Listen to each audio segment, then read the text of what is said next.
Hello, everybody. Shavua Tov.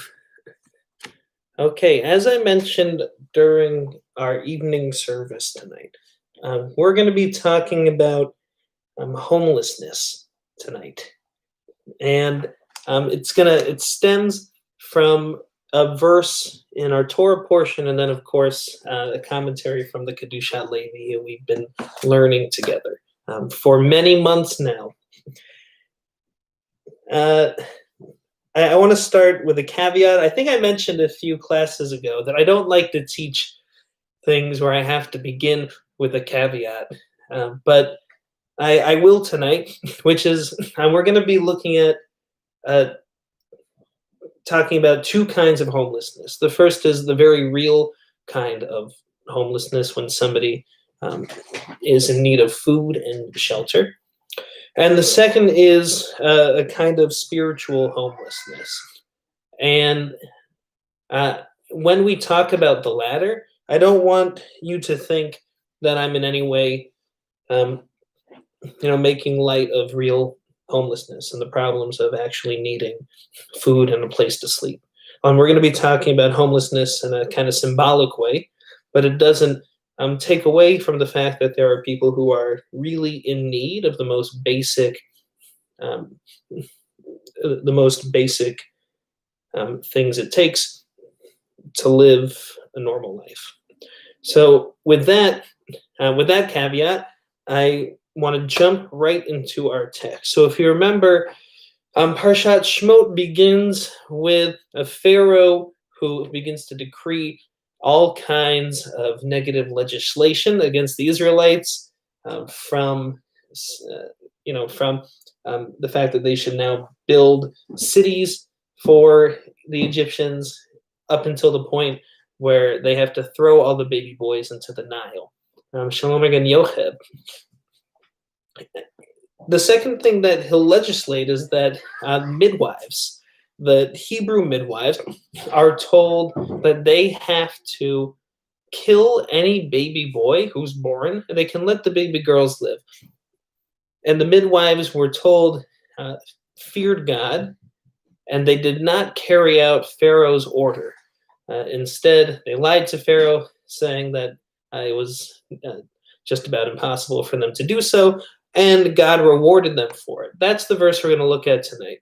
Shalom Elaine, my mom and Steve joining us from Florida. So it's a very short comment here, but packed. So let's read it. Vayetev, if you want to follow along, if you want to see the verse in Shmot, it's chapter 1, verses 20 and 21. Vayetev Elohim lam yaldot, and God was good to the midwives. Vayehi ki yaru ham yaldot ha-Elohim, vaya'as lahem batim. And it was because the midwives feared God, God made for them households, batim, houses. And here's the Kedushat Levi's comment. Perush, we explain it like this: She'asu batim, that they made houses. I believe that the midwives made houses. Shadaru beyirat shemayim, kamo adam shadar babayim. They lived in that reverence for God in the same way that somebody might live in a house. Imken, if so, and because of this, yachol laheitiv lahem, it was possible to do good for them. Ve'im mishum shena'aseh al manat lekabel pras, they didn't do it in order to receive some kind of reward. Kevan, rather, it was because shadaru beyirat shamayim, they lived, they dwelled in a fear, in yirat, I think better translated as a reverence for heaven. Ein chashash bazeh. And so because of that, we don't worry to think that they were doing it for some kind of reward. God was good to them because they lived in a reverence for God. Now, what does that mean? Hi, Leah Ali. Shalom, Yochev's daughter. I studied this, at the pleasure of studying this with my wife last night, Kayla, a.k.a. Rabbi Kayla LaBelle, and she pointed out something about this comment, which is that one's relationship with God can be like a home, like a house, like a protecting edifice around you. And I just want to hold that fact for a second, that your religion, your connection with God is something that you can live in, is something that, like a home, like walls and a roof, it can protect us. It can protect us from the elements. And actually, we see this over and over again. Not literally the elements. You're going to get wet if it rains, and you're, quote, living in your relationship with God. But maybe it won't bother you as much. In Psalms, we see this theme over and over again. In the beginning of Ashrei Yoshvei Beitecha, happy are those who dwell in your house. We might mean physical homes, but I think we really mean in the house of God. When you have a relationship with God, you are in God's house. You are under that protection.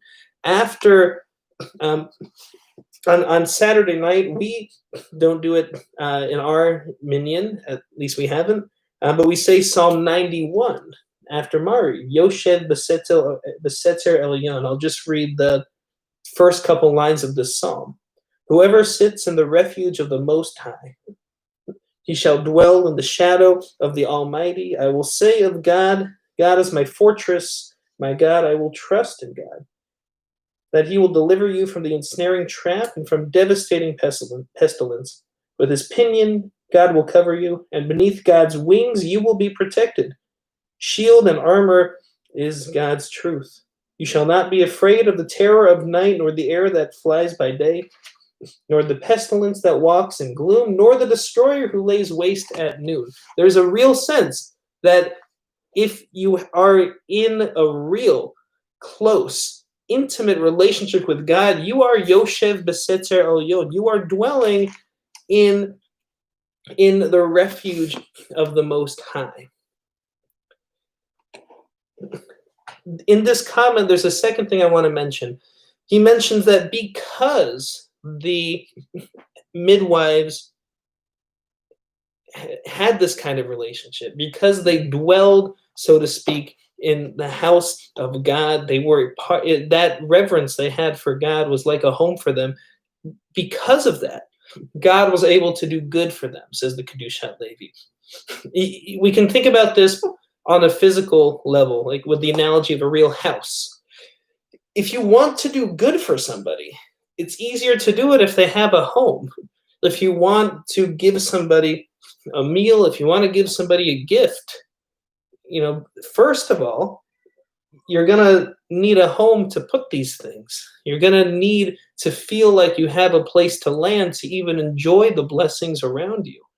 If you don't have a home, I'm not talking symbolically, I'm talking physically. If you don't have a home, the chances of you enjoying, the gifts around you, a gift that somebody's trying to give you, is there's less of a chance of actually enjoying it. Same thing here. When one is in this relationship with God, it's as if they're in a home and they have the ability to see and enjoy the blessings around them.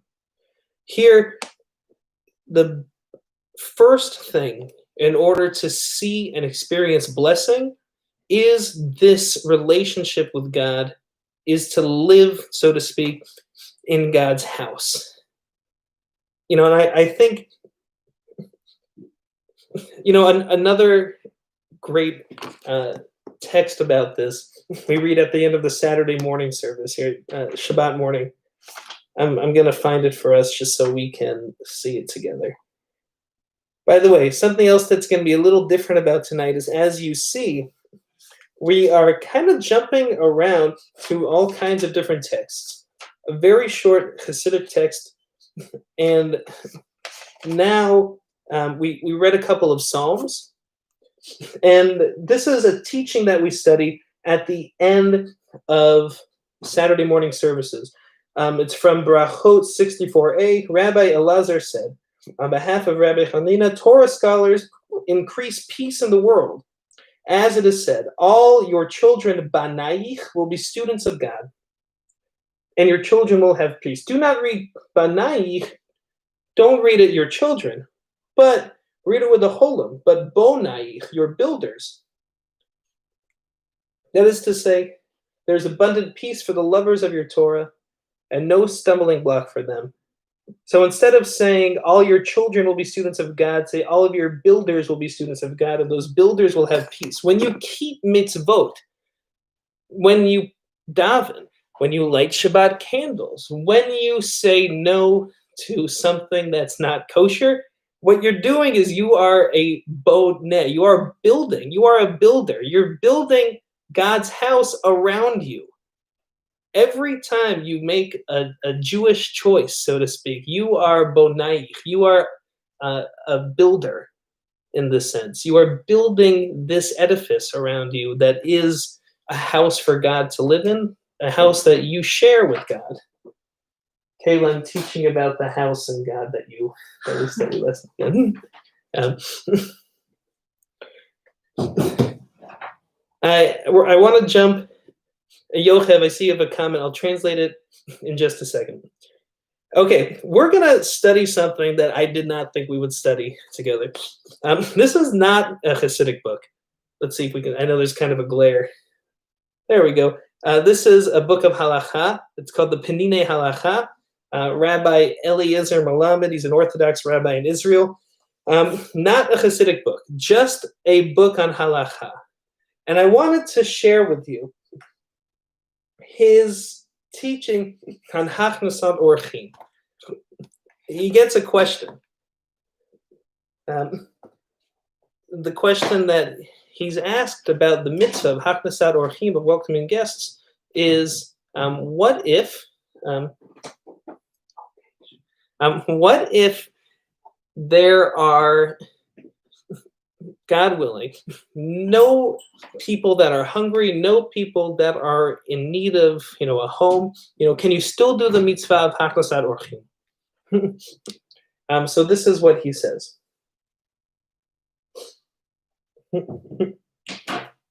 I'm just deciding where we're going to start. He says, I'll start from here. He says, ha-mitzvah nish'ara. He says, in this case, the mitzvah of welcoming guests remains. And I think it's important to say that before we get to this point in his book of halacha, he'll mention that the real mitzvah of Hachnasat Orchim is taking somebody who needs food and shelter and bringing them into your house. That is Hachnasat Orchim. Nevertheless, he says, if, God willing, that's not the case, ha-mitzvah nishara. And even when that's the case, even though there's real homelessness out there, there's another way to think about this mitzvah of bringing somebody, into a home. He says the mitzvah remains. Hadagesh hishtana, but the points of it has changed. Uvdahi shebedorenu ein pachot anashim medukaim ein pachot hitavduyot. It's a fact in our generation that there's not a few people who are depressed and there's not a few people who feel lost. Imken aleinu lehasik she'af al pi sheramat hachayim mibchina chumrit alta ikut hachayim mibchina nefashit v'ruchanit lo alta. He says it's on us, to do something about this. Because even though the standard of living, I love this, even though the standard of living in a physical sense has risen, the standard of living in a soulful and spiritual sense has not risen. ובמידה מסוימת דווקא השפע הגשמי הבליט יותר את ייסורי הנפש.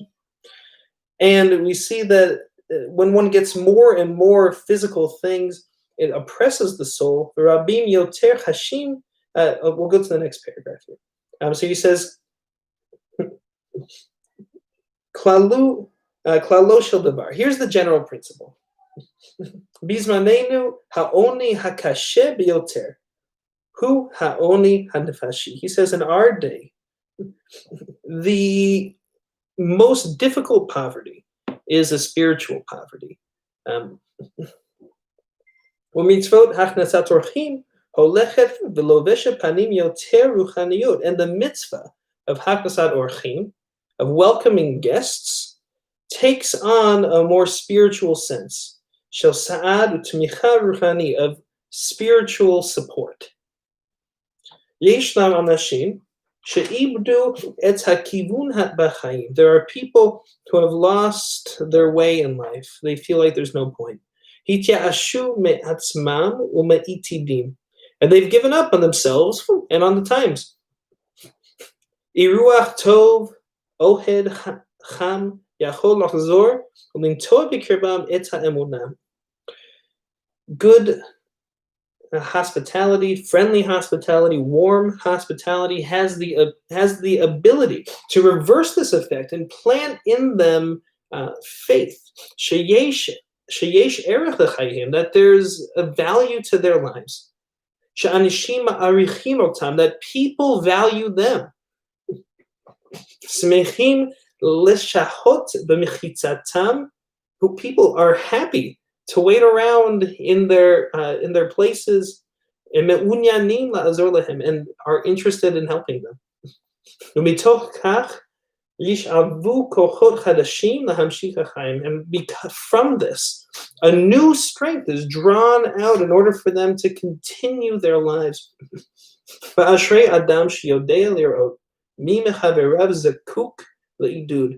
happy is the one who's able to see which of their friends are in need of this kind of support.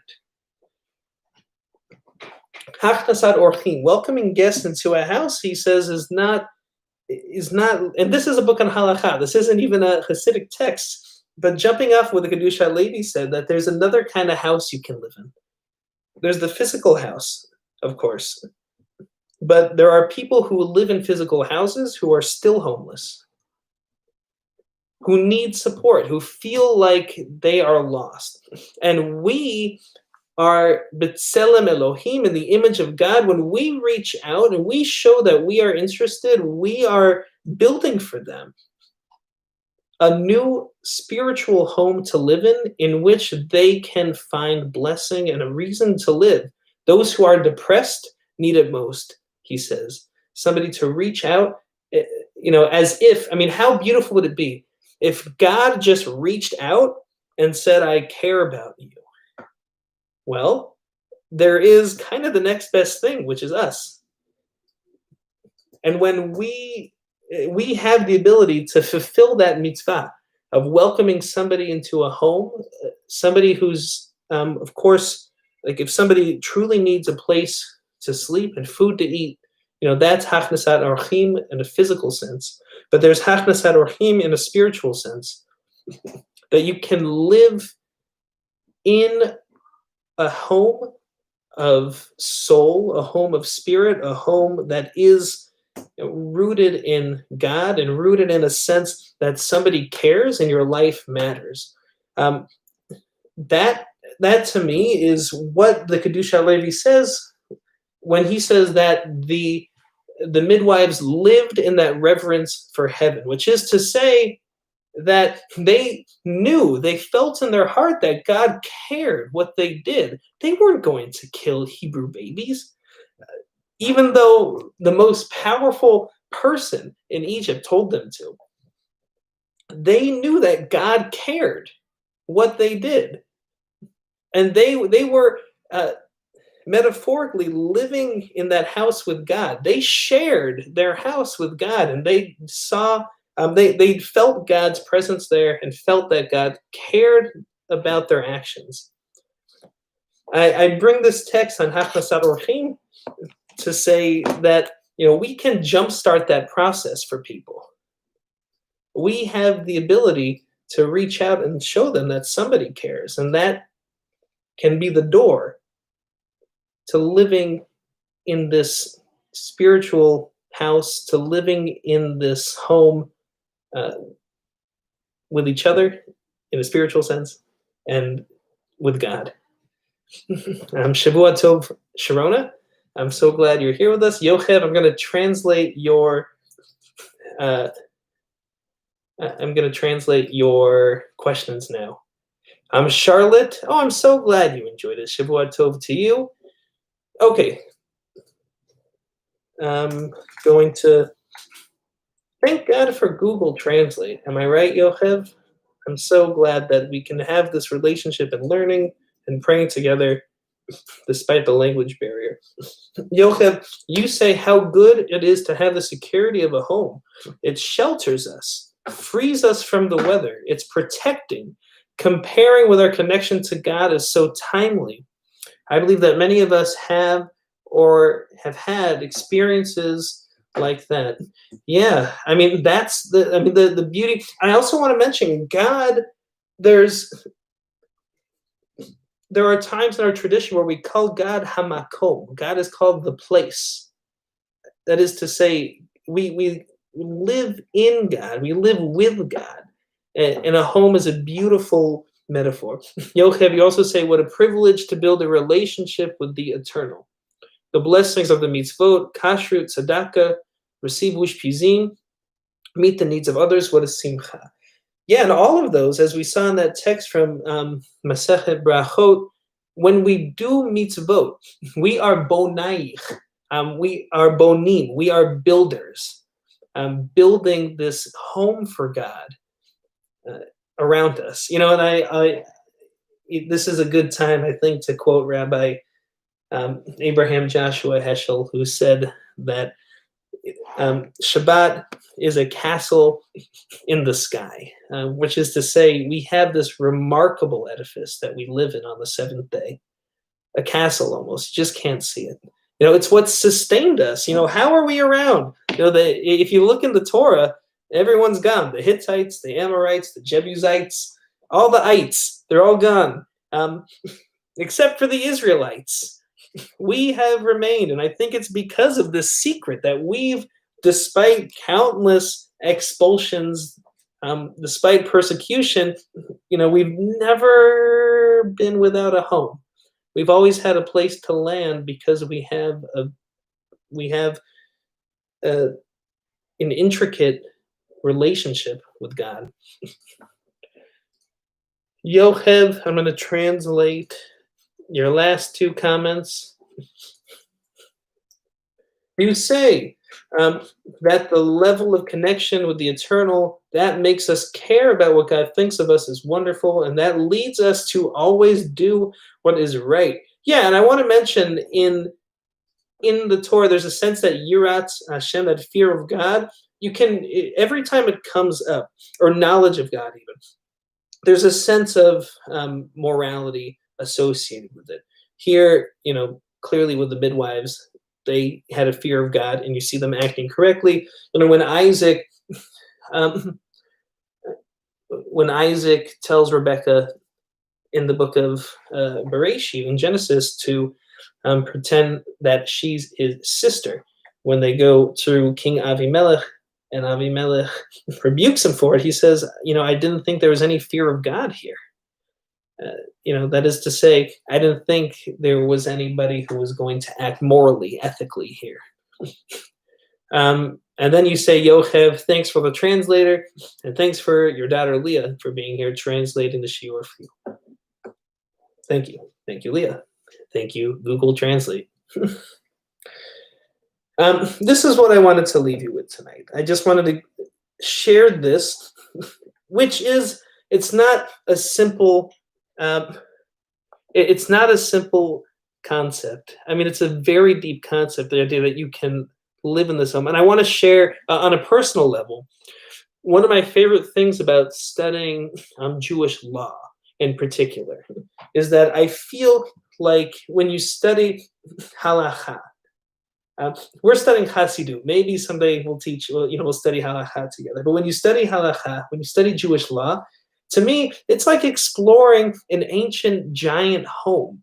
You know, Jewish law, Jewish living is all encompassing. Like when you're in a home, you're in the home. You're there. You're in it. And a Jewish life can be that way. It can be like a home that you live in that protects you, that, you know, as Yochev said, you know, it protects you from the elements. So even when it's raining outside, you are dry, so to speak. Mom, you mentioned Matavu Ohalecha Yaakov. How beautiful are your tents, O Jacob? Yeah, spiritual home. I think there's no reason that when we talk about homes and tents, we can't see it as a spiritual, in a metaphorical sense. Another great example of this is Bedikat Hametz. When we take our Hametz out on Passover, we literally are walking around our house in the crevices, in the little corners of our house that we don't even think of. And we are finding those crumbs in order to clean it, to purify it for Passover. To me, that's one of the most profound moments in our tradition, because our relationship with God is like a home. That when we do that, because our life, when we live, we can imagine it like a home, like we're taking care of our, spiritual home that we take with us. And when we go around and we physically collect those breadcrumbs, we can also imagine that we're doing that on a metaphorical, spiritual level too, cleaning out, purifying, asking ourselves, what are those things, those little pieces of haughtiness. We'll talk about this when we get to Passover. What are those little pieces of haughtiness that keep God out of this home? How do I welcome God in a metaphorical sense? So there's all kinds of great metaphors in our tradition about living in God's home. So I'll just leave you with this. This week, I wish for all of you to be bonim, be builders. Pay attention to the home you're building for God around you, to the home you share with God. And we'll just end with this. Ashrei Yoshvei Veitecha Od Yahalalucha Selah. Happy are those, God, who live in your house. May they praise you continually. Selah. All right, everybody. Shavua Tov. Have a great week ahead, Bonim builders, and we will see you all next week. Okay, everybody. Shavua Tov.